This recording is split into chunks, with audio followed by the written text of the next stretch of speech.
चेहरे पर झुर्रियां, बुढ़ापा, कमर जो है वो तीर कमान बन चुकी। वो औरत अपने घर की तरफ जा रही थी और पीछे से बच्चे जो हैं उसको जादूगरनी जादूगरनी कहकर बुला रहे थे। अस्सलाम वालेकुम, कैसे हैं आप लोग। मैं हूं आपके साथ अदनान और आज की कहानी बहुत ही तकलीफदेह है। पता नहीं लोग कैसे कैसे ये काम कर लेते हैं। कहानी सुनने के बाद अपनी राय जरूर दीजिएगा। कहते हैं कि ये एक सच्चा वाकया है। होता क्या है, एक औरत जिसका नाम सुरैया था, उसकी शादी होती है। शादी हो गई, घर में सब खुशहाली चल रही है, खाना पीना। और ये पढ़ी लिखी औरत थी और एक स्कूल के अंदर टीचर थी, सरकारी नौकरी थी। 10 साल गुजर गए, इसके यहाँ औलाद नहीं हुई थी। अब 10 साल के अरसे के दौरान घर के ताने, सब चीजें इसने बर्दाश्त की, लेकिन इसने कुछ भी नहीं कहा। बस घर के काम करने, स्कूल जाना, सारी चीजें संभालती थी। फिर इनके रिश्तेदारों में से किसी ने कहा कि अपने शौहर की दूसरी शादी करवा दो, तो इस औरत ने उसकी दबे लफ्जों में मुखालफत की। जब घर वालों तक बात पहुंची तो उन्होंने फौरन हाँ की और अपने बेटे की दूसरी शादी करवा दी। अब दूसरी दुल्हन जो आई वो जवान भी थी और खूबसूरत थी, कामकाज बहुत अच्छे करती थी, क्योंकि उसने तो स्कूल नहीं जाना था पढ़ाने। अब दूसरी बीवी आ गई, पहली को कोई घास नहीं डालता। और सुरैया जो है ना, ये स्कूल जाती बड़ी कुड़ती रहती। एक दिन स्कूल की कैंटीन में बैठी है और वहां पर बड़ी परेशान है। इसकी कुलीग जो है इसे कहती है कि क्या हुआ, तुम क्यों परेशान हो। कहती कि मेरे शौहर की दूसरी शादी हो गई है, अब मेरा क्या कसूर है कि मुझे अल्लाह ताला औलाद नहीं दे रहा। मैं खुद से थोड़ी औलाद पैदा कर सकती हूँ, ये तो अल्लाह का हुक्म है, जब चाहे जिसको दे, जिसको ना दे।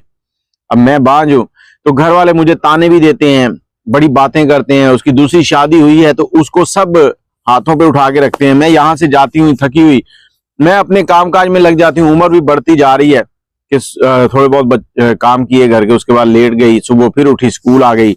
अगर मैं घर पे तनख्वाह ना देती तो शायद आज तक मुझे ये तलाक दे चुके होते। मैं बच्चे नहीं दे सकी, मैं सिर्फ घर पे टाइम पर तनख्वाह जरूर देती हूँ, घर का खर्चा चलता है मेरी वजह से। तो उसने कहा फिर क्या हुआ। कहती अभी तो उसके बच्चे नहीं हुए, तो उसको ऐसे हाथों पे उठा के सब घूम रहे हैं, मुझे पूछते नहीं है। जब उसके बच्चे हो जाएंगे तो फिर तो मेरी और वैल्यू कम हो जाएगी, मैं इसलिए परेशान हूं। उसकी कुलीग कहती है कि परेशान ना हो, मैं इसका भी हल निकाल देती हूँ। कहती कैसे। कहती हम ऐसे करेंगे कि तुम्हें एक जादूगरनी के पास ले जाऊंगी, वो तुम्हें इसका हल बताएगी, तुमने वो करना है, तुम्हारा मसला हल हो जाएगा। कहती नहीं नहीं, मैं पढ़ी लिखी हूं, मैं ऐसी जाहिल नहीं हूं, मैं ये काम नहीं कर सकती। तुम इस मशवरे को अपने पास ही रखो, अल्लाह बेहतर करेगा।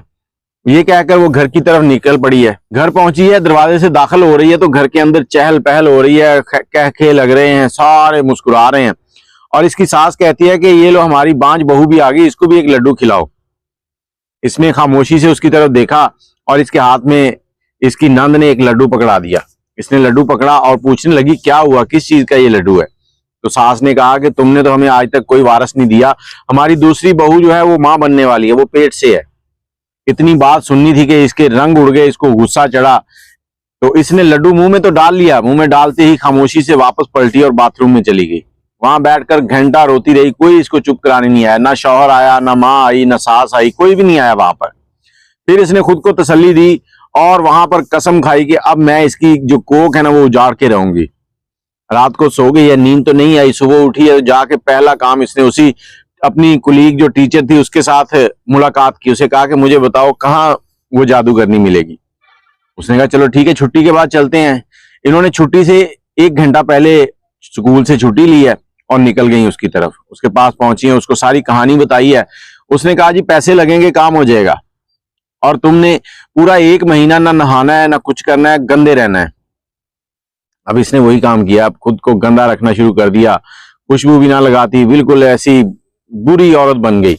1 महीने के बाद ये गई तो उसने इसे कहा कि एक काम तो ये करना है कि तुमने मुझे अपने हैज के जो खून है वो देना है, थोड़ा सा पानी में मिक्स करके मुझे देना है। और दूसरा, तुमने अपनी सौतन के कोई कपड़े उतरे हुए लेके आने हैं। अब ये अगले दिन घर जाती है, सौतन के कपड़े ढूंढती है, ढूंढ कर ले आती है। अब उस जादूगरनी के पास पहुंची, दोनों चीजें उसको दी। उसने उस पर कोई अमल किया करके इसको जो कपड़े हैं वो दे दिए। इसने कहा कि इसको जला देना, और जो पानी दिया था वो गंदा, उसको कहा कि ये जब वो तुम्हारे घर में घूम रही हो, जिस दरवाजे से वो दाखिल होती है ना, तुम्हारे कमरे में दाखिल हो जब, तो वो रास्ते में फेंकना है और उसके कमरे में इसके छींटे मारने। इसने कहा ठीक है। अब घर आई तो उसको एक चीज और भी उसने कही थी कि उसको तुमने अपनी गंदगी खिलानी है। अब वो हैज वाली जो है, अस्तगफिरुल्लाह, कैसे कैसे लोग हैं इस दुनिया में कि जादू, इसके लिए इस्लाम में क्या हुक्म है वो मैं आगे चल के आपको बताता हूं। ये घर आई है, इसने अब सोचा कि पानी के छींटे भी मार लूंगी, कपड़े भी जला लूंगी, लेकिन उसको ये खिलाना कैसे है। तो ये उसके साथ दुआ सलाम बढ़ाना शुरू कर देती है। दुआ सलाम बढ़ गई, इसने उसे दावत पे बुलाया अपने कमरे में। इसने कहा कि आज मेरी तरफ से तुम्हारी दावत है, बच्चे की खुशी में तुम छोटी माँ मैं बड़ी माँ, हम दोनों मिलके उसको पालेंगे। लेकिन अंदर ही अंदर ये कूद रही थी। दावत पे आई, उसको वो सारा सिस्टम जो उसने जादूगरनी ने बताया था, मैं खुले अल्फाज में आपके साथ शेयर नहीं कर सकता, अच्छा नहीं लगता। तो ये सारा इसने किया और वो दावत के बाद वापस चली गई। जैसे ही रात को वो सोने लगी है तो उसको डरावनी चीजें नजर आने लगी। वो चीखें मारने लगी, शौहर परेशान, सारा घर परेशान कि इसको क्या हो गया है। शौहर आधी रात को उसको डॉक्टर के पास लेके गया। डॉक्टर ने कहा जी इसको कुछ नहीं हुआ, आप परेशान ना हो, ठीक है वैसे ही होगा। घर आई है, 2-3 दिन ऐसे ही गुजरे हैं। फिर एक दिन वो बेड से उछलने लगी है, उछल उछल कर नीचे गिरी है। जैसी गिरी है तो उसको ब्लीडिंग हुई है, उसका जो प्रेगनेंसी थी वो जाया हो गई। अब प्रेगनेंसी जाया हुई है तो सारे घर वाले जो है वो परेशान है। ये खुश है, ये ऊपर से तो परेशानी जाहिर करे लेकिन अंदर ही अंदर बड़ी खुश के देखो तुमने मेरा घर उजाड़ा था, मैंने तुम्हारी कोख उजाड़ दी। अब मामला चलने लगे। अब उनको भी कोई शक था कि हो सकता है हम पे किसी ने जादू किया हो, तो वो अपनी बीवी को लेते हैं, लेके एक और बंदे के पास जाते हैं जो कहते हैं कि नूरी इलम करता था। अब काला जादू और नूरी इलम जी, इनमें क्या सच्चाई है ये मैं कुछ नहीं कह सकता, आप लोग बेहतर समझते हैं। कमेंट में अपनी राय दीजिएगा कि दोनों होते हैं या नहीं। उसके पास जाते हैं, वो कहता है तुम्हारे घर के किसी फर्द ने ये काम किया है और मैं तुम्हें एक तेल देता हूं जैतून का पढ़ के, वो तुमने इसके पेट पे मालिश करनी है, क्योंकि वो जो जादू का असर है ना वो इसके अंदर है, इसको कोई चीज खिलाई गई है। अब शौहर का सीधा शक बीवी के ऊपर, पहली बीवी पे। उस बुजुर्ग ने कुछ भी इनको खास नहीं बताया, उसने कहा बस तुम लोग ये करो, इंशाल्लाह अगला बच्चा जो होगा वो ठीक हो जाएगा। अब घर पहुंचते हैं, शौहर बीवी को मना करता है कि तुमने उसके साथ दुआ सलाम नहीं रखनी, उससे कोई चीज लेके नहीं खानी, कुछ नहीं। शौहर पहली बीवी से और भी दूर हो गया। पहले तो कभी कभार उसके साथ मुलाकात होती थी, अब उसने वो भी छोड़ दी। वक्त चलता गया। अब इसको गुस्सा आता था कि ये लोग अगले बच्चे के लिए कोई हल ढूंढ लाए हैं। तो इसने कहा कि अब कोई ऐसा पक्का काम करूंगी कि ये हमेशा के लिए इसकी कोख जो है वो उजड़ जाए, ये मां ना बन सके। इसने मेरा घर उजाड़ दिया, जबकि उसने घर नहीं उजाड़ा था, शौहर की जरूरत थी, उसने शादी कर ली, इसमें इसका घर कहाँ उजड़ गया। ये उसी घर में रहती है ना, अपने इखलाक को अच्छा करती ताकि सब इसको अच्छा कहते, लेकिन ये चिड़चिड़ी हो चुकी थी जिसकी वजह से लोगों से अच्छा बिहेव नहीं करती थी और सारे घर वाले जो हैं वो इसके खिलाफ होते जा रहे थे। अब इसने दोबारा प्लान बनाया, उसी जादूगरनी के पास फिर से गई। तकरीबन 5-6 महीने गुजर गए थे और घर में फिर से चैमगोइयां चलने लगी थी कि इनकी बहू जो है वो फिर से पेट से है। इसको भी खबर पता लग गई थी। जादूगरनी को जाके इसने सारी कहानी सुनाई। उसने कहा जी अब तुम ऐसे करो, या तो उसके कपड़े लेके आओ या उसके थोड़े से बाल काट के लेके आओ। अब इसने जैसे तैसे करके उसके सोते हुए बाल काटे। शौहर ने उसको पहले से समझा रखा था, उसको मालूम था कि ये ऐसी औरत है, उसने हर चीज के ऊपर गौर फिक्र रखी हुई थी। सुबह उठी है, देखती है कि उसके बाल उसे कटे हुए महसूस हुए।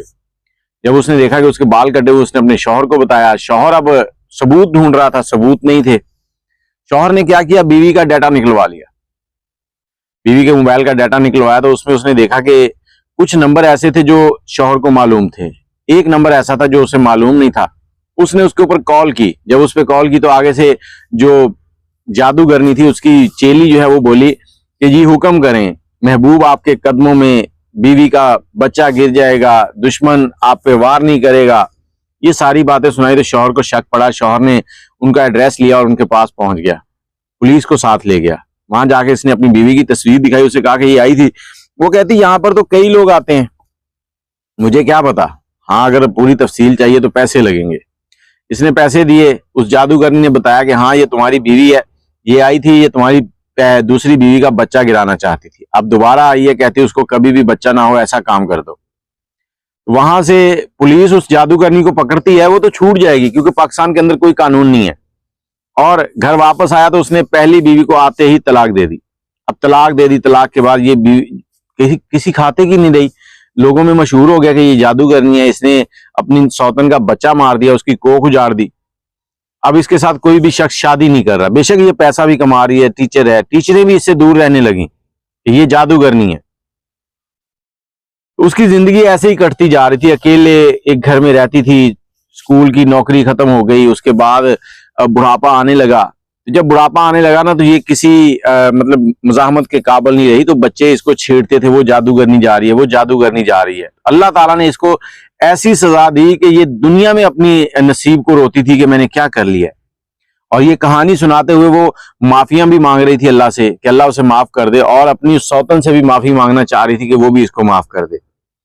और जो जादू का गुनाह है ना, ये बड़े गुनाहों में है। सबसे बड़ा गुनाह शिरक का है, उसके बाद जादू भी इसी लिस्ट में आता है। इस्लाम में जादूगर की सजा जो है ना, वो मौत है, कत्ल है। सऊदी अरब के अंदर अगर कोई जादूगर पकड़ा जाए जादू करते हुए या करवाते हुए, तो उसका सर जो है वो तन से जुदा कर दिया जाता है। हमारे पाकिस्तान में ये कब होगा कोई पता नहीं। पाकिस्तान के अंदर जितने भी दरबार हैं, दरगाहें हैं, वहां पर 80% औरतें होती हैं जो जादू के चक्कर में जाती हैं, और 20% मर्द होते हैं जो ठरकबाजी के चक्कर में जाते हैं। आप मेरी बात से कितना मुत्तफिक हैं, कमेंट में अपनी राय दीजिएगा। अगर आपके पास भी कोई स्टोरी है तो कमेंट में इनबॉक्स आ जाएं, ताकि हम आपकी स्टोरी को यहाँ बयान कर सकें, किसी के लिए वो राह निजात बन सके। दुआओं में याद रखिएगा। अल्लाह हाफिज।